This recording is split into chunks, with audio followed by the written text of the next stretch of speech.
The men and women who served King Charles insisted quietly, and for years, that he was two different men. The young prince who whistled on the palace stairs and teased the maids, and the sealed, distant figure who wore the same clothes and answered to the same name after his marriage to Diana. If accounts like this one interest you, subscribing costs nothing, and more untold palace stories are already queued. The bell means you will not miss them. So let us begin where they did. A corridor at Buckingham Palace, early 1970s. It is morning and the household is already moving, and down one of the great staircases comes a sound that a footman, decades later, still remembered clearly. Whistling. Not a tune anyone could name. Just an easy, unhurried whistle from a young man who thought no one important was listening. That young man was Prince Charles, in his early 20s, heir to the throne, and by every servant's account, one of the more entertaining people in the building. He whistled on the stairs. He laughed easily at himself as much as anything. And when a visiting dignitary had swept out through the front doors, all pomp and heavy handshakes, Charles would sometimes wait until the car had gone and then do the man, the walk, the voice, the little verbal tics. A footman recalled a prince who could reduce the corridor to stifled laughter, with nothing but an impression and a straight face. He teased the maids, gently and by name, because he knew the names. That was the thing the staff kept coming back to. He knew who worked in the kitchens. He knew which of them had children and how old, and sometimes what the children were called. To the world he was a symbol, a face on a coin waiting to happen. Inside those rooms, to the people who dusted them, he was a young man who asked after your family and actually listened to the answer. Picture that corridor for a moment, the whistling, the laughter, the impression of some departed ambassador, because the people who heard it swear that the man who made those sounds simply vanished. Not gradually faded, vanished, and they spent the rest of their working lives, some of them, trying to work out where he went. That is the first man. Remember him. He moved through the palace, one aide put it, without a guard on his own face. Think about what that means for a member of that family. The rest of them learned early to wear the mask, the composed public expression that gives nothing away. The young Charles, at least behind the doors, had not yet learned it, or had not yet needed it. What he felt tended to show. Delight showed, boredom showed, mischief showed. The face was unguarded, and the staff loved him a little for it. Now here is the part that turns an anecdote into a mystery. Those same men and women, the footmen and valets and maids who described the whistling prince, would later describe a second man. Same clothes, same name, same routines, on the surface, and they insisted flatly that it was someone else, not changed, not older and wiser, someone else entirely, wearing the first man's life like a borrowed coat. One member of the household said it without drama, which is what made it land. He became a different person, and we all felt it happen. What follows is their account, their attempt to explain how the one became the other, to understand why that shift disturbed the people who witnessed it. You have to understand what had already been loaded onto this one man before he could walk. He was born in 1948 in Buckingham Palace itself, the first child of the then Princess Elizabeth. When his grandfather, King George VI, died in early 1952, everything rearranged around a toddler. His mother became queen, and Charles, at the age of 3, became the heir to the throne from the age of 3. Sit with that for a second. Before he understood what a country was, he was promised to one. Before he could read, his whole life had already been written for him in a single word: next. That is an extraordinary weight to hang on a child, and the household understood, better than the public ever did, that it never came off. Every kindness he later showed the staff, every whistled tune on the stairs, happened underneath that weight. He was never simply a boy. He was an institution in short trousers, watched, measured, prepared. And the preparation was not gentle. His father, Prince Philip, believed in toughening the boy up, and so Charles was sent north to Gordonstown, the austere Scottish boarding school Philip himself had attended. Cold buildings, cold mornings, cold showers by design. The idea was to forge character through hardship. For Charles, it mostly forged misery. He was not a natural at the rough, rugged, sporty world Gordonstown prized. He was sensitive, a little bookish, and other boys made him pay for it. He was bullied. Letters he sent home from that school, later quoted by biographers, read like distress signals from a child who could not understand why he had been sent to a place that seemed to dislike everything he was. He got through it, but something in that experience set the pattern for the whole man. He came out of Gordonstown a prince who felt things very deeply and who had learned the hard way to hide that he felt them at all. The feeling did not shrink, only the showing of it did. And that combination, a big emotional interior behind a controlled exterior, is the key to everything the staff would later notice. Because behind the stiff official portraits, behind the ceremonial uniforms and the wooden royal wave, was a private Charles. The public was almost never allowed to see. The people best placed to see him were the ones paid to be invisible. A former valet, the man who dressed him and drew his baths and stood closest to him at the most ordinary hours of the day, spoke of his gentleness. Not gentleness as a performance for the cameras, gentleness at 7 a.m, when there is no camera and no reason to pretend. A quiet courtesy toward the people serving him, a softness that surprised those who only knew the formal figure from the newsreels. Hold on to that gentleness. It matters, because the same staff will tell you it did not survive. He was, they said, a man of routines and small kindnesses, deeply particular about his domestic world. He cared, sometimes to the point of absurdity, about the smallest details of his surroundings, how a room was arranged, how his things were laid out, the exact rituals of his day. Later, at Highgrove, his house in Gloucestershire, this side of him had room to breathe. There he tended his garden with an obsessive tenderness that his critics mocked and his staff found rather moving. A prince who talked to his plants and lost himself in soil and hedges, because in a life owned by the public, a garden was one small thing that was genuinely his.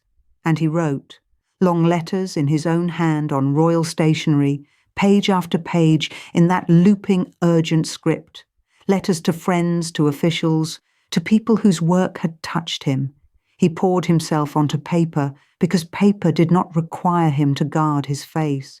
Those who received them described a man far warmer, far funnier, and far lonelier than the frozen figure the nation saw on its television screens. That is the loneliness his friends kept mentioning, a sensitive, solitary streak running under the surface of an impossibly public life. He was surrounded, always, detectives, aides, dignitaries, crowds, and by every intimate account he was, at the core of it, quite alone. The unguarded face on the palace stairs was the exception, a thing he could only afford with people he trusted not to report it. The guarded face was becoming the rule long before the world understood why. Now, it would be easy to hear all this and assume the servants were simply being kind, softening a difficult man after the fact, the way people do with employers who have died or moved on. But that is not what the record shows. The warmth was real, and it was documented. Too many separate witnesses over too many years describe the same young man in the same terms for it to be sentiment, the whistling, the impressions, the names of the kitchen children, the letters, the gentleness the valet swore to. This is not myth, this is testimony, and that is exactly why what happened next disturbed them so much, because you can grieve a cruel man leaving. That is simple. What the staff carried was harder.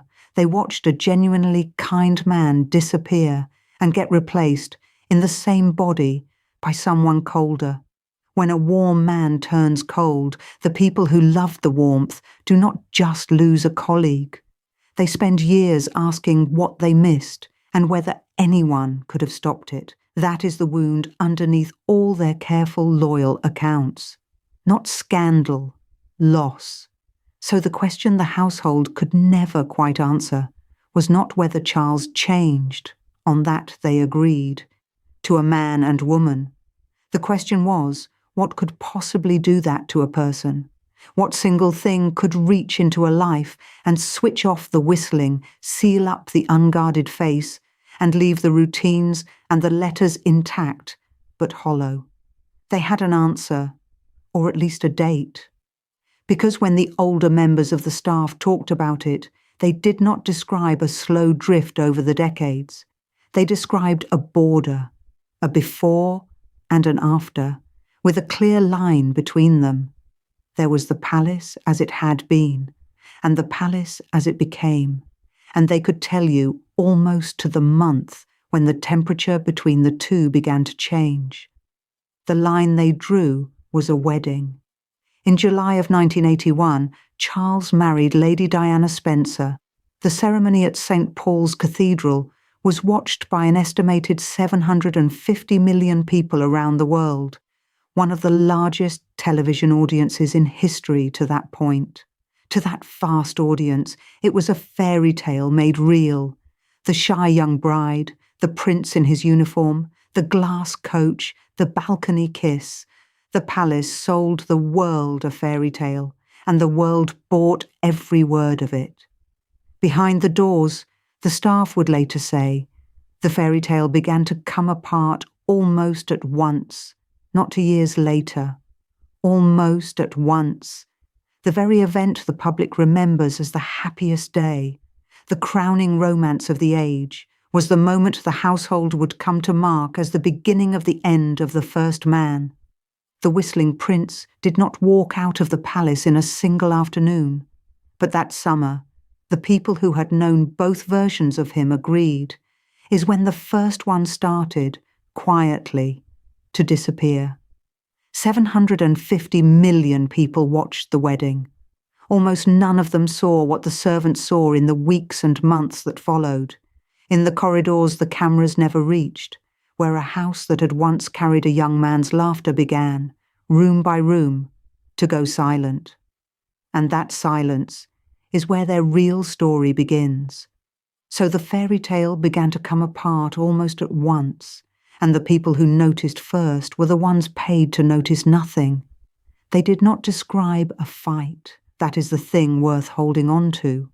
When the men and women who worked those corridors spoke years later about the weeks and months after the wedding in July 1981, none of them reached for a single dramatic scene. There was no thrown vase, no shouting match they could point to and say, there, that was when it changed. What they described instead was slower and stranger, a house growing quieter, the teasing stopping, the whistling on the stairs going silent. Aides remembered a prince who began to retreat into work. He had always cared about his boxes, the red official boxes of papers that follow every senior royal like a shadow. But now, staff said, he seemed to disappear inside them. He spent longer alone at his desk. He asked for fewer people around him.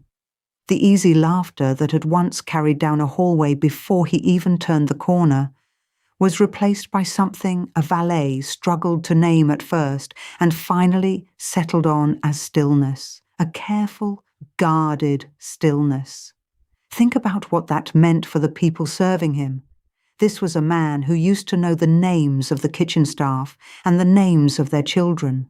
A man who mimicked visiting dignitaries the moment they left the room, who teased the maids, who moved through the palace, as one footman put it, without a guard on his own face. And now that face had a guard on it. The unguarded prince was slipping behind a door, and the servants watched it close from the outside. They were caught in the middle, and that is the part they found hardest to talk about. On one side of a room, a young wife in visible distress.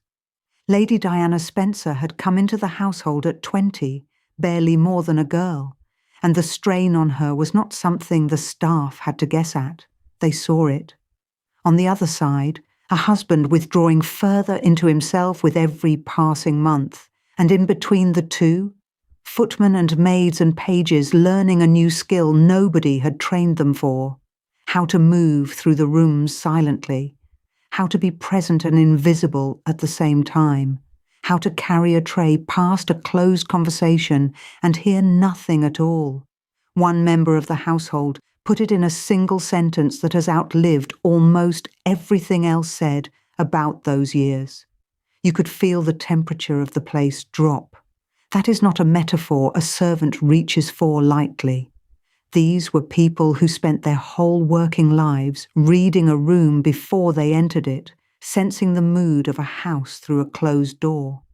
When one of them says the temperature dropped, they mean something they felt in the body, a coldness that settled into the formal rooms and would not lift. If you have ever watched someone you know go quiet and stay quiet, you already understand what the staff were describing. It is not the loud grief that unsettles you. It is the silence that arrives and then simply stays. And here is where the story turns from something the servants could see into something they could never quite name. Because a change like that begs a question, and the question has no comfortable answer. Whose change was this? Was it Diana's doing, this cooling of a man who had once been warm? Was it the marriage itself, some chemistry between two people that soured? Or was it Charles, something in him, something that had been waiting all along for the right pressure to bring it out? Ask yourself, before you hear their theories, whose fault you think it was? Because the people inside that house never agreed. They served the same family, walked the same corridors, and they went to their graves holding different answers. That disagreement is not a gap in the record. It is the record. It tells you how genuinely unreadable the thing was from the inside. Let me give you the theories the way they were given, because each one is held by people who were actually there. The first reading is the coldest, and in some ways the simplest. This was never a marriage. It was an arrangement. Charles was the heir, past 30, under enormous pressure to marry and produce a family, and Diana was, by the brutal arithmetic of the institution, suitable, young unattached, from the right sort of family, without a past the newspapers could dig into. The union was built to serve the crown, not the two human beings standing at the altar of St. Paul's Cathedral in front of 750 million television viewers. On this reading, the change in Charles was not a betrayal of the marriage. It was the marriage doing exactly what a thing built for the wrong reasons does. It was two strangers discovering in slow motion that they had almost nothing to hold them together once the cameras were gone. The stillness that came over him was the stillness of a man realizing what he had agreed to. Those who hold that reading do not blame Diana, and they do not entirely blame Charles. They blame the shape of the thing. A house built on a fault line will crack. It is only a question of when. The second reading has a name, and the name has never fully left this story. Camilla Parker Bowles. Charles had known her before Diana, before the wedding, before any of it.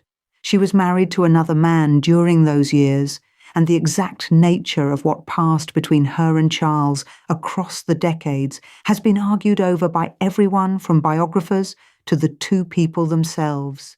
But among the household, her presence was not a rumour to be debated. It was a fact of the atmosphere.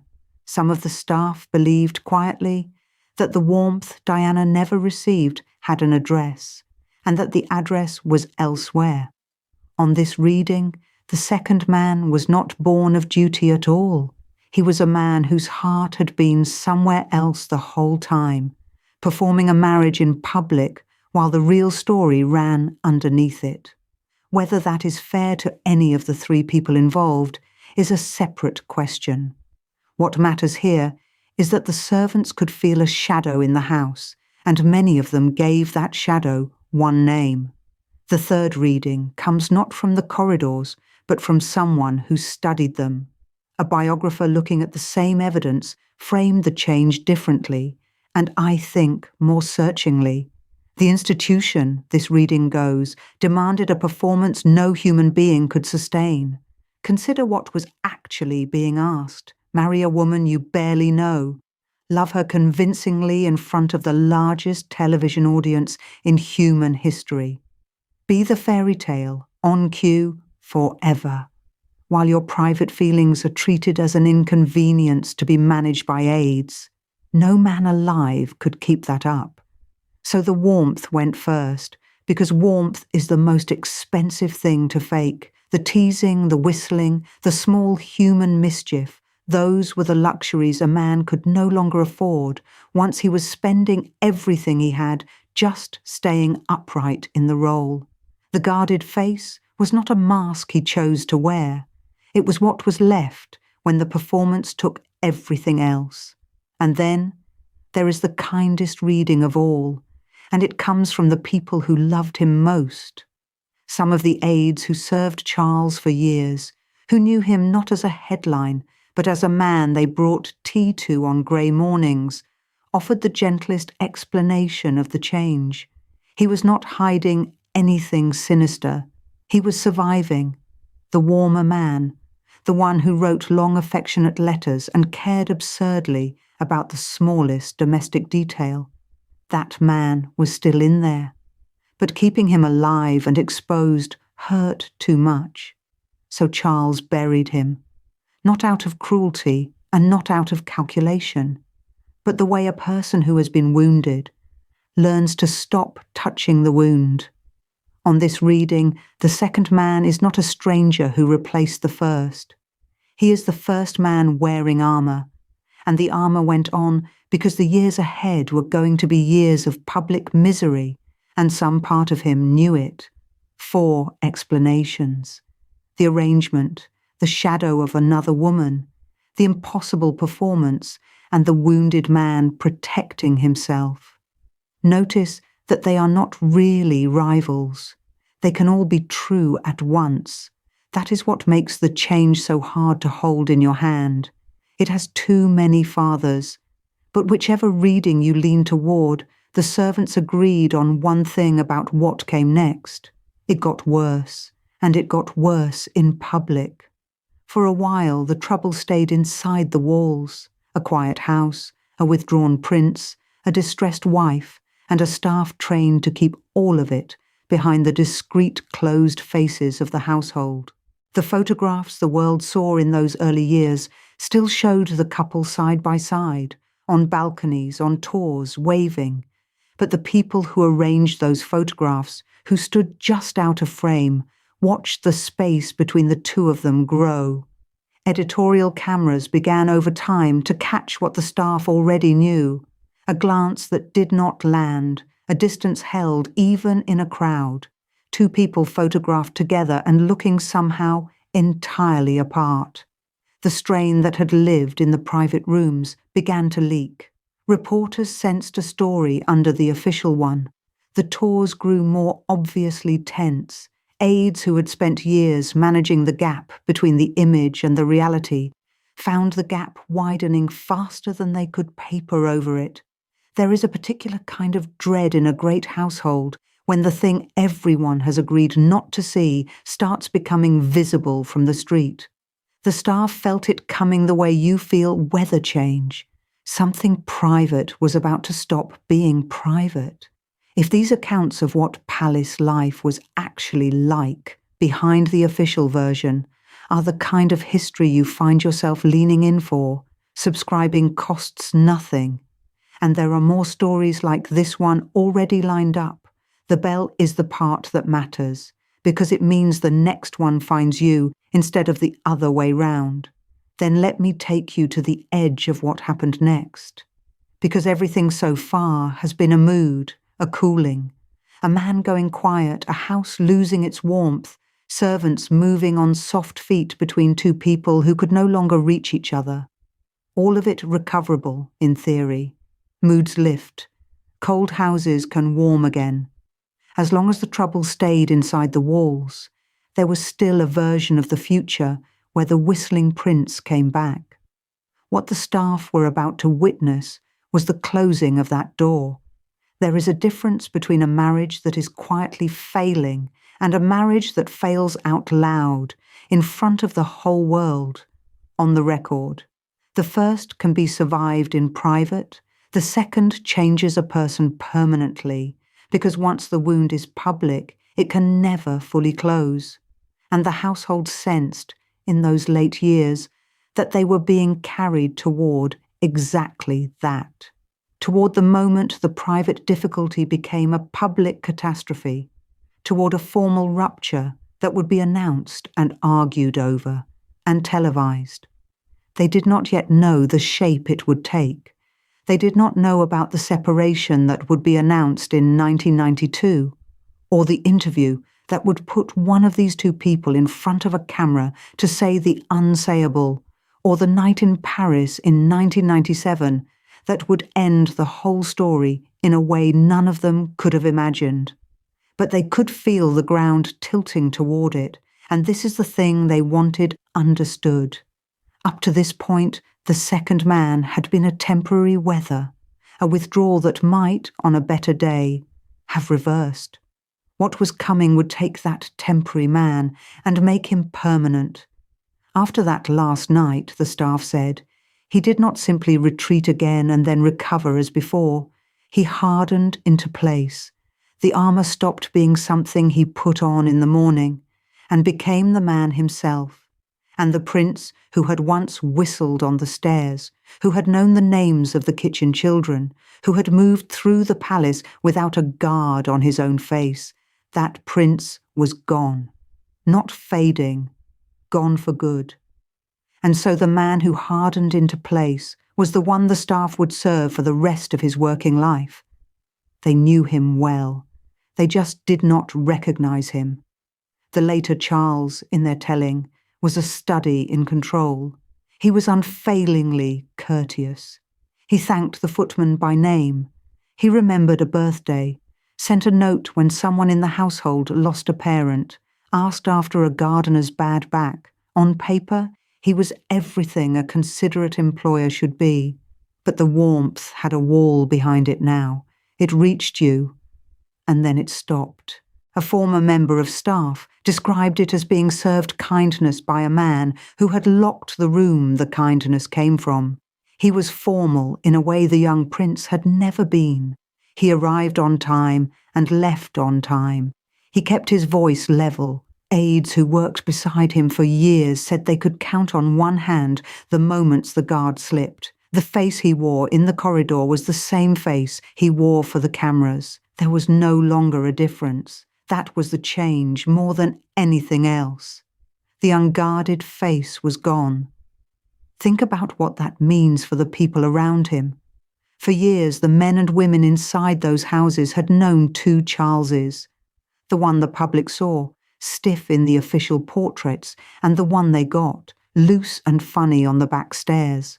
The private version had been their secret, a small reward for the odd hours and the invisible work.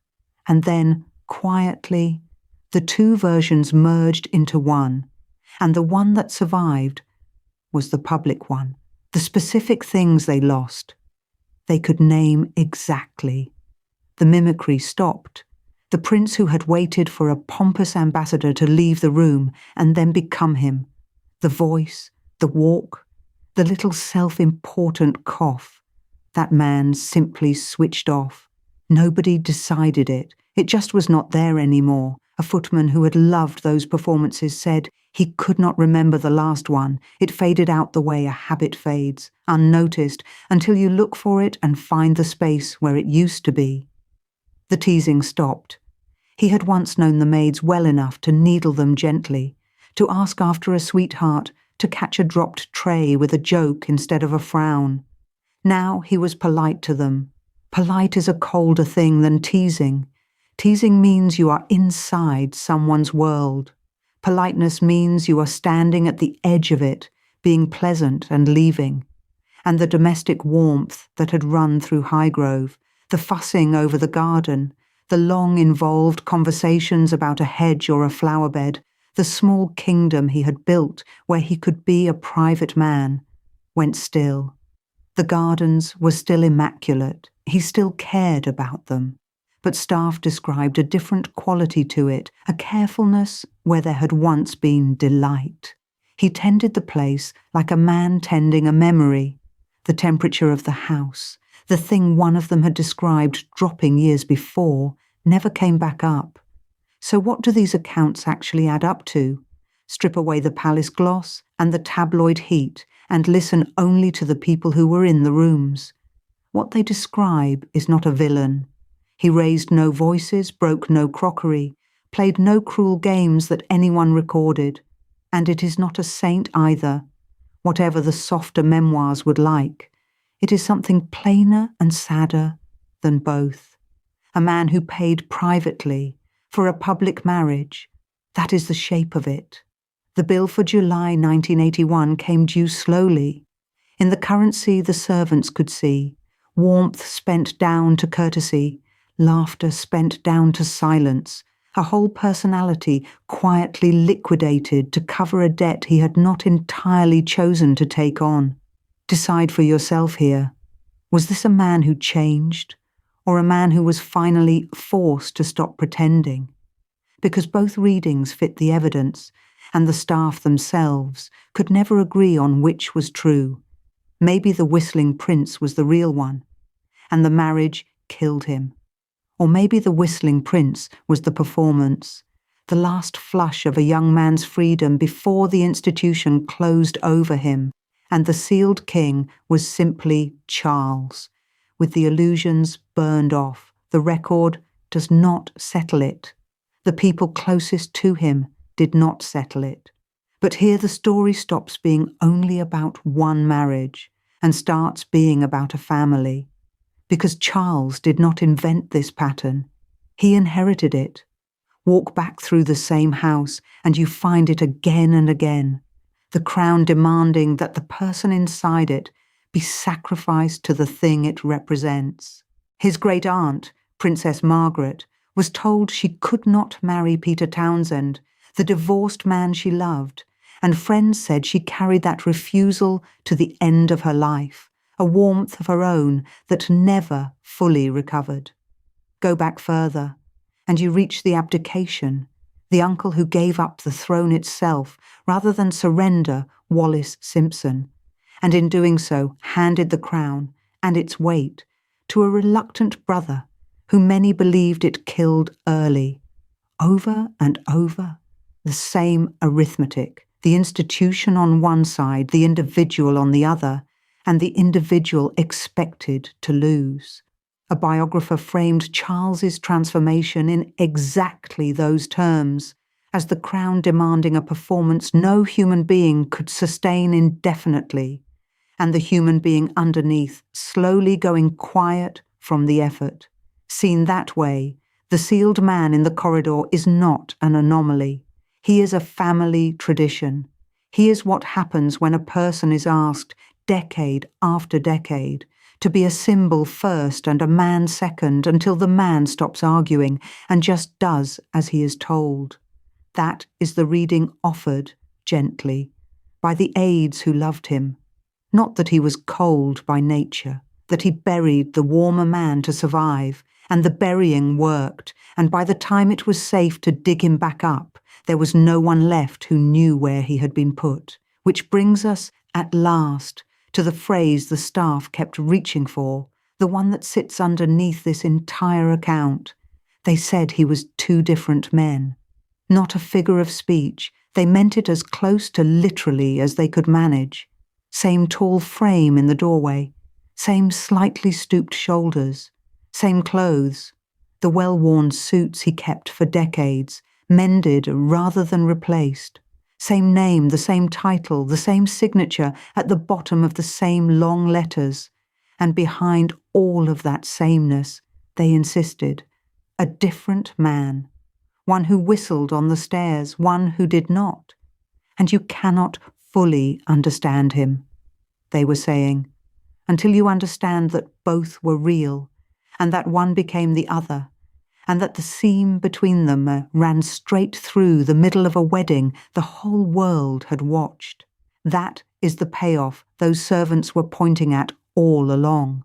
The two men are not two people. They are one wound, before and after. The whistling prince is the face before it was struck. The sealed king is the face once it had learned not to show the blow. Put the two side by side, and you are not looking at a contradiction. You are looking at a before and after photograph of a single life, with the injury that separated them left carefully out of frame. And the injury is not one thing. It is the whole slow accumulation, the impossible strain of a union arranged more for the crown than for two people who might actually have loved each other. The shadow of Camilla Parker Bowles, which never fully left the story and which the staff learned never to mention. The separation announced in 1992, dry and official, a marriage folded up and filed away. The Panorama interview, and the private wound of watching your own home dismantled on national television. And then Paris. Diana's death in Paris in 1997, and the flowers heaped against the palace railings, and a nation's grief pressing at the gates of a family that did not know how to grieve in public. Every one of those was a blow the whistling prince could not have withstood. The sealed king was, in a sense, the only version of Charles capable of walking through them and coming out the other side still standing. So which of the two men was the real Charles? Here is where honesty matters more than a satisfying ending. I cannot tell you, because the people who spent their lives 3 feet away from him could not tell you either. Ask the footman who missed the mimicry, and he will say the real one was lost. Ask the aide who admired the discipline, and he will say the real one was finally revealed. Both of them served the same man. Both of them are describing something true. The record gives you the two portraits and refuses to choose between them, and anyone who claims to know for certain is selling you a cleaner story than the evidence allows.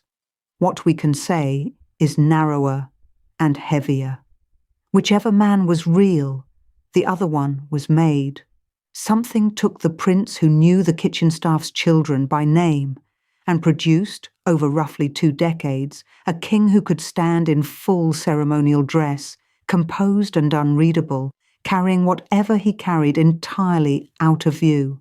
That something was not a single villain. It was the marriage and the family pattern and the institution that has always asked its members to disappear a little further into their role each year until there is very little of the private person left showing. If accounts like this one, the palace scene from the servant's side rather than the official one, are the kind of history you want more of, then subscribing costs nothing. And there are more of these stories already waiting. The bell notification is the part that matters. It means the next one actually reaches you instead of vanishing into the feed. Now go back with me to that staircase one last time and listen for the whistling that is no longer there. The early 1970s. A corridor at Buckingham Palace morning light on the stone, the smell of polish and coffee somewhere below. A footman on the landing hears it before he sees anyone, a tune coming up the stairwell, tuneless and cheerful, a young prince taking the steps 2 at a time with no one watching and no reason to perform. He knows the footman's name. He'll stop, probably, to do a wicked impression of last night's dinner guest. His face is open. There is no guard on it at all. Stand on that same landing now. The stone is the same. The light comes in at the same angle it did 50 years ago. And the stairwell is silent. The man who used to fill it with that terrible, happy whistling still walks these rooms. He wears the same sort of suit. He answers to a version of the same name, grander now, a king's name. He moves through the corridors he has known his whole life, courteous to everyone he passes, sealed to all of them.